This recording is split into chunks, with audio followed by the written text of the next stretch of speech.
بزرگترین دروغی که به خودت گفتی اینه که یه روزی شرایط بهتر میشه. ساعت 5 بعد از ظهر، یه روز مثل همه روزای دیگه. حسام روی تخت افتاده بود، گوشی توی دستش، بی هدف صفحه‌ها رو بالا پایین میکرد. یه چیزی توی ذهنش سنگین بود، یه فکری که از ذهنش بیرون نمیرفت. چرا هیچی تغییر نمیکنه؟ چرا هیچی بهتر نمیشه؟ دیروزم همین بود، ماه پیشم همین بود. زندگی یه جوری گیر کرده بود توی حلقه تکراری، بی اتفاق، بی تغییر، بی هیجان. ولی ته دلش یه امید داشت، یه فکر پنهان که هیچ وقت خودشم متوجه این دیدگاهش نبود. اونم این بود که شاید یه روزی یه اتفاقی بیفته، شاید یه نفر بیاد، شاید یه معجزه‌ای بشه. منتظر بود، همیشه منتظر بود. اما یه تماس همه چی رو تغییر داد.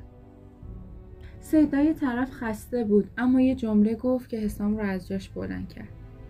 تو تا کی میخوای فقط منتظر باشی؟ همون لحظه بود که فهمید هیچ کس قرار نیست بیاد نجاتش بده. هیچ معجزه‌ای از بیرون نمیاد، هیچ خبری از اون پیام غافلگیر کننده که بگه خب زندگیت از این لحظه به بعد با یه بشکن عوض میشه. از این خبرها نیست. چون سالها میگذره و تو هنوز همون جایی که بودی گیر کردی. چون منتظر معجزه‌ای هستی که هیچ وقت نمیاد. چون همه آدم‌های موفق یه روزی توی زندگیشون فهمیدن که باید خودم بسازمش. پس اگر نشستی منتظر شرایطی که بهتر بشه، منتظر فرصتی که خودش بیاد، یادت باشه اون فرصت فقط ساخته میشه، نه اینکه خودش ظاهر بشه.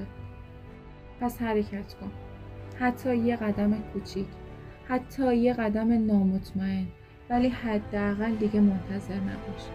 و شاید همون لحظه ای باشه که تو هم دیگه نمیخوای فقط تماشاچی زندگیت باشی.